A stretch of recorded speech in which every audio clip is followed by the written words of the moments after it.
जय Hind my dear friends मुझे आपको स्वागत करुच्ची प्रिय channel no study no job को forest guard exam date already आसी सारे 24 एप्रिल रु आपनकर 7 मे जाए एग्जाम टा कंडक्ट करा हबो आउ सेटा पुनी ऑनलाइन एग्जाम माने जो कंप्यूटर बेस्ड आपनकर एग्जाम रहिबो। नोटिफिकेशन जो टाइम रे बाहर थिला सेठी माने एमिति किछि मेंशन करा ही नथिला जेमिति कि कम माने ऑनलाइन एग्जाम टा हबो कहि कि ठीक अछि ऑनलाइन एग्जाम टा भी होउची किछि प्रॉब्लम नाही। जिते दिन धरिकी हम मैंने पाखापाखि आपंकर दी सप्ताह धरिकी हम एग्जाम टा दी सप्ताह रे क्वेश्चन लेवल टाकू सेम रखिपारे कि से माने आपण भल भाव जानते OSSC ऑनलाइन एग्जाम कंडक्ट करूला आउ से ऑनलाइन एग्जाम कंडक्ट करे पारि नथिला सेठी पई आउ थरे ऑफलाइन को पळे आसिला OMR आउ थरे एग्जाम कंडक्ट करेला से तबे आपण निजे भाबी कि देखंतु OSSC 3 लाख 3.5 लाख 4 लाख पाखापाखि पिलांकर एग्जाम कंडक्ट करेबो सबु डिस्ट्रिक्ट रे कंडक्ट हबो सबु माने जो ब्लॉक पूरा सबु जगह फिलअप हो जिवो सेमिति कंडक्ट करेबो आउ 2 सप्ताह धरि की एग्जाम हबो माने ट्रांसपेरेंटली से एग्जाम टाको कंडक्ट करि परिबो कि पूरा किछि भी प्रॉब्लम न होई कि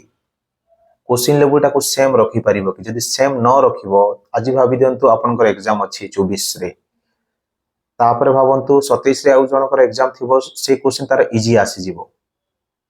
28 रे जे एग्जाम दबो भावंतु तार सबुठारु अधिक डिफिकल्ट आसी जिवो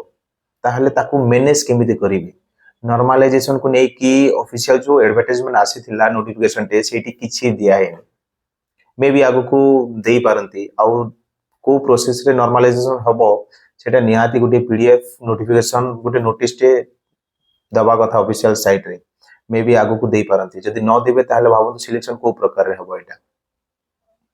पिला तो फास्ट एमिति वरिड रे थिबे एबे जे जो OMR रो डायरेक्ट ऑनलाइन हे गला ठीक अछि ऑनलाइन हे गला एग्जाम होउची बहुत खुशीर कथा एग्जाम हवा कथा भी टाइम टू टाइम एग्जाम हे जाउची बहुत खुशीर कथा किंतु ए जो क्वेश्चन लेवल टाकू मैनेज जदि न करि परिबे ताहले तो भाबंतु बहुत प्रॉब्लम हे जिवो जो पिला कंटिन्यूअसली परिश्रम करके आइथिबो तार जदि डिफिकल्ट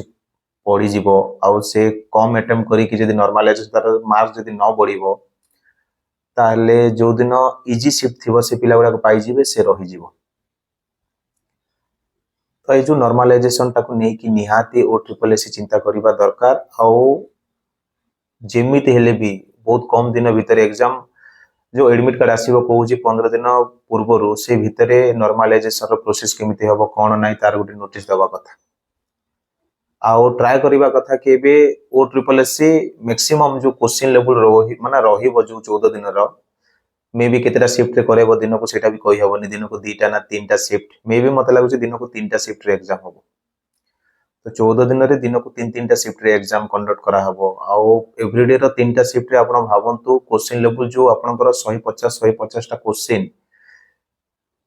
तार जो लेवल टाको मेंटेनेंस करिबा बहुत डिफिकल्ट मे बी ए जो नोटिस बाहर करछि मे बी पोस्टपोन भी कर दे पारे मे बी कैंसिल भी कर दे पारे OMR भी कर दे पारे मो मतरे आ आपनकर मतरे कोन अछि निहाती जणेबे मु तो माने चाहूथिले कि OMR बेसिस रे हो OMR रे ही सबटार बेस्ट थिला आपनकर कोन ओपिनियन अछि निहाती कमेंट सेक्शन रे जणेबे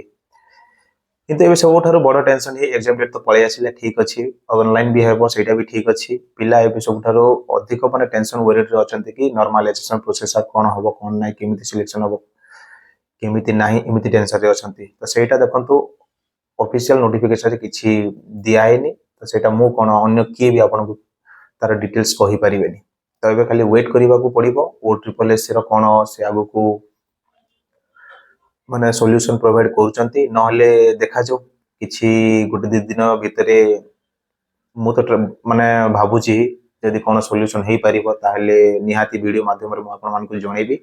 तो एबे फाइनली मु समस्त कहबा को चाहिबी कि एबे किछि टेंशन नियंतुनी एग्जाम डेट पळेसी तो ता पई प्रिपरेशन करि चलंतु भल भाबरे प्रिपरेशन करि चलंतु 1 मंथ को पूरा डेडिकेटली दियंतु निजरो पूरा बेस्ट देबा पई चेष्टा करंतु भलो ही जीवो एग्जाम आउ एठी मैटर करिवो लक आपनकर जदि लक जदि 1% भी जदि आपन को सपोर्ट न करिवो ताहले एग्जाम क्रैक करिबा बहुत डिफिकल्ट हे जीवो तो ऑनलाइन एग्जाम हेले सेटा ही नॉर्मलाइजेशन जदि हेले से जो गुटे 1% लक रो गुटे रही जाए सेटा जदि नथिबो ताहले जते भी प्रिपरेशन करि तांतु नॉर्मलाइजेशन किछि भी करि दे पारे ସେଇଟାକୁ ଟିକେ ଏବେ ଭାବିକି ରହିବାକୁ ପଡ଼ିବ। ତ ପ୍ରିପାରେସନ୍ କରି ଚାଲନ୍ତୁ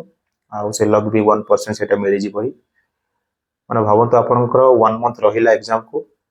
ବେଷ୍ଟ ଦେଇକି ଯେତିକି ଦେଇପାରୁଛନ୍ତି ନିଜର ବେଷ୍ଟ, ଯେତିକି ଟାଇମ୍ ପଢ଼ି ପାରୁଛନ୍ତି ପଢ଼ନ୍ତୁ, ଯେତିକି ଟାଇମ୍ ରିଭିଜନ୍ କରିପାରୁଛନ୍ତି କରନ୍ତୁ, ନିଜର ବେଷ୍ଟ ଦେଇକି ପ୍ରିପାରେସନ୍ କରନ୍ତୁ,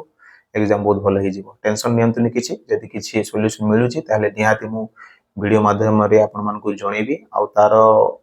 ଯେଉଁ ପ୍ରୋବ୍ଲେମର ସଲ୍ୟୁସନ୍ କେମିତି ମିଶିକି କାଢ଼ିବା ସମସ୍ତେ, ସେଇଟା ମୁଁ ସେ ଭିଡ଼ିଓରେ ହିଁ ଜଣେଇବି। ଯଦି ସଲ୍ୟୁସନ୍ ଯଦି ମୋତେ ମିଳୁଛି ତାହେଲେ ହିଁ 24 ଏପ୍ରିଲ ହିଁ ଆପଣଙ୍କର ଏକ୍ଜାମ ଡେଟ୍ଟା କନଫର୍ମ ହୁଏ। ଆଉ ତା ପାଇଁ ପ୍ରିପାରେସନ୍ କରି ଚାଲନ୍ତୁ, ଆଉ ନର୍ମାଲାଇଜେସନ୍ ପ୍ରୋସେସ୍ ଯାହା ହେବ ସେଇଟା ସେ ଟାଇମ୍ରେ ହିଁ ଦେଖାଯିବ। ତ এই ଭିଡ଼ିଓରେ ଏତିକି ହିଁ ଆପଣମାନଙ୍କୁ ଜଣାଇବାର ଥିଲା। ଯଦି ଭଲ ଲାଗିଥିବ ତାହେଲେ ନିହାତି ଭିଡ଼ିଓ ଗୋଟେ ଲାଇକ୍ କରିକି ସାଙ୍ଗସାଥିମାନଙ୍କୁ ଟିକେ ସେୟାର କରିଦେବେ। Thank you, see you next video.